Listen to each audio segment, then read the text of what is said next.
പുരാണ ഇതിഹാസ കഥാപാത്രങ്ങൾ മുഴുവനും ഭാരതവുമായി ബന്ധപ്പെട്ട് കിടക്കുന്നതുകൊണ്ടാണ് അല്ലെ. കഥാപാത്രങ്ങൾ അല്ലെ, ആ കഥാപാത്രങ്ങളെ കുറിച്ച് ഭാഗവതം പറയുന്നത് കഥാ ഇമാസ്തേ കഥിതാ മഹീയസം എന്നുള്ളതാണ്.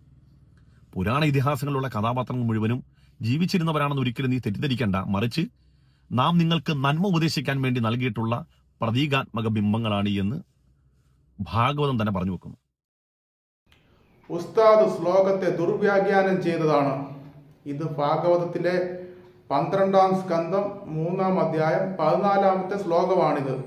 ശുഗമഹർഷി പരീക്ഷിത് രാജാവിനോട് ഉപദേശിക്കുന്നതാണ് സന്ദർഭം.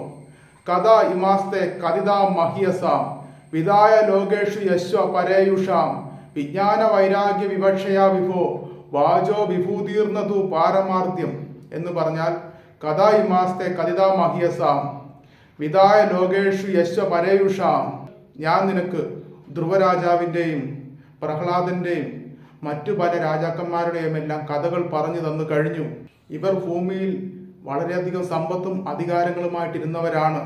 വലിയ പ്രതാപശാലികളായ രാജാക്കന്മാരാണെങ്കിലും ഇവിടെ ഒന്നും സ്ഥിരമല്ല. എല്ലാം ഉപേക്ഷിച്ച് മടങ്ങിയവരാണ് എന്നുള്ള തത്വം അദ്ദേഹം ഉപദേശിച്ചു കൊടുത്തുകൊണ്ടിരിക്കുകയായിരുന്നു. ഈ കഥകൾ കേട്ടിട്ട് വിജ്ഞാന വൈരാഗ്യ വിവക്ഷയാ വിഭവം വചോ വിഭൂതീർണതു പാരമാർദ്യം, ഇവരുടെ ഈ കഥകൾ കേട്ടിട്ട് അതിനുള്ളിലെ ആ അന്തസത്ത, പൊരുള്, തത്വം പ്രത്യേകം ഗ്രഹിക്കുക. ഈ കഥകളെ കഥകളായി മാത്രം കാണാതെ അതിലെ വിജ്ഞാനം ഗ്രഹിക്കുക. വിജ്ഞാന വൈരാഗ്യ വിവക്ഷയാ വിഭവം, അതിലെ വിജ്ഞാനം ഗ്രഹിച്ചിട്ട് ലൗകിക കാര്യങ്ങളിൽ നിന്നുള്ള വൈരാഗ്യം അതിനെ അകറ്റി നിർത്തി പരമമായ വിജ്ഞാനം, ആത്മീയ ജ്ഞാനം നേടിയെടുക്കുക എന്നതാണ് ഇതിന്റെ അർത്ഥം.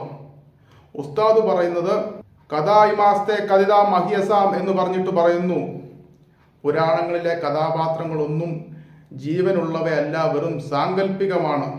നിങ്ങൾക്ക് തത്വം ഉപദേശിച്ചു തരാനായിട്ട് മാത്രം ഞാനിങ്ങനെ പറയുന്നതാണ് എന്നാണ് ഈ ശ്ലോകത്തിന്റെ അർത്ഥമെന്ന് ഉസ്താദ് പറയുന്നു. അതെങ്ങനെ ശരിയാകും? ഇത് വെറും എഴുത്തുകളിൽ മാത്രമുള്ള കാര്യമല്ലല്ലോ.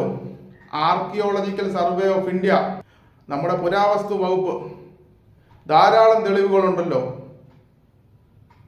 കൂടാതെ ഗുജറാത്തിൽ കടലിന്റെ അടിയിൽ മുങ്ങിക്കിടക്കുന്ന ദ്വാരക, ശ്രീകൃഷ്ണന്റെ ദ്വാരക ഏറ്റവും വലിയ തെളിവാണ്.